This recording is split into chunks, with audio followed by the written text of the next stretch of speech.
À votre avis, est-ce que ce film va passer incognito ou pas? Hola Moussaillou, ici le capitaine qui vous parle et vous souhaite la bienvenue à bord. Aujourd'hui, je vous propose un voyage pour... Les Incognitos. Titre français, nous suivons ici les aventures de l'espion le plus important de son univers, à savoir... Alors oui mais non... Alors, elle c'est pas une espionne, et c'est pas un homme non plus. Ha!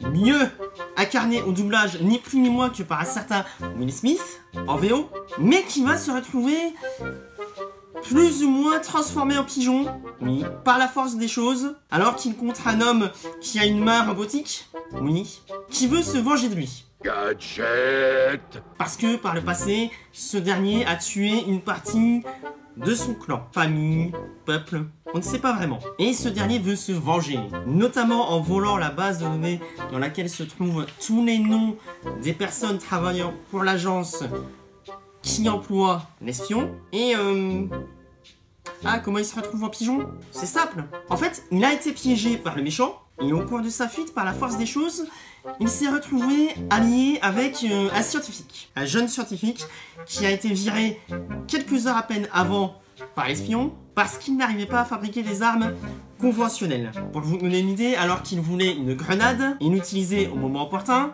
il se retrouve avec une arme qui balance des paillettes et qui fait montrer des vidéos de chatons. Parce que c'est connu, lorsque vous voyez une vidéo de chat, vous êtes tout de suite moins agressif. On fait une blague sur le fait que je préfère les chats aux chats? Un peu trop beauf quand même, capitaine. Même pour vous. Pas faux.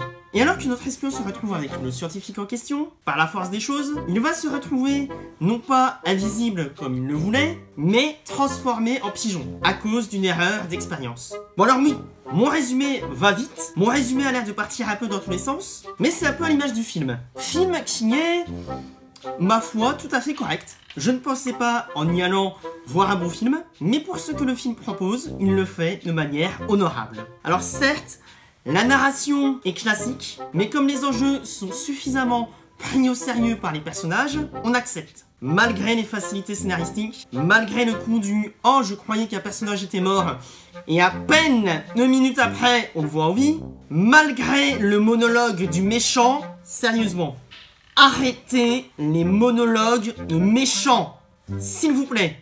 Règle numéro 3 du super vilain qui dure. Jamais de putain de monologue. Bon, sauf quand c'est classe. Et là, on va dire que c'est mieux que dans Les Indestructibles 2. La force du film réside non pas dans son scénario, mais davantage dans sa mise en scène. Sans aller sur un niveau de Disney, elle est encore une fois tout à fait correcte. On a de bons mouvements rapides de caméra, la caméra qui tourne à plusieurs reprises autour d'un personnage pour montrer son côté impressionnant, quelques ralentis un peu trop enfantin, malheureusement, mais comme certains enfants ont rigolé à ce moment-là dans la salle, a priori ça devrait aller. Quelques blagues pipi caca prout, par exemple, je savais pas que le pigeon pissait et chiait au même endroit. Merci film, je suppose. Et on a une musique efficace. On n'a pas vraiment de thème récurrent, et c'est bien dommage, mais elle appuie vraiment la mise en scène. Surtout lors des moments de course-poursuite en voiture. D'ailleurs, petite parenthèse, les quelques courses-poursuites qu'on a eues dans ce film sont bien plus impressionnantes que toute la série Fast and Furious version Netflix, dont j'ai fait une critique de la première saison il y a quelques jours, lien dans la description. On a des idées de gadgets intéressantes, on a une morale certes classique, mais qui marche. Il faut éviter de privilégier la violence, mais plutôt la discussion, parce que la violence engendre la violence, et en soi, pourquoi pas. Le casting VF est tout à fait convenable, car oui, désolé, mais je l'ai vu en VF. On a quelques petits moments fanservice, ici et là, bien placés. Bon, pas tout le temps non plus. Pour vous donner un exemple, le scientifique décide de se donner un autre code, et ce dernier se choisit Bond, hydrogène, Bond. Ouais, on a quelques clichés du geek. Bon, il n'a pas des lunettes, même s'il se sert de lunettes de protection. Mais là encore, ça va quand il fait des expériences. Mais on a certains moments où il dit des phrases scientifiquement incompréhensibles. Alors qu'en fait, ouais.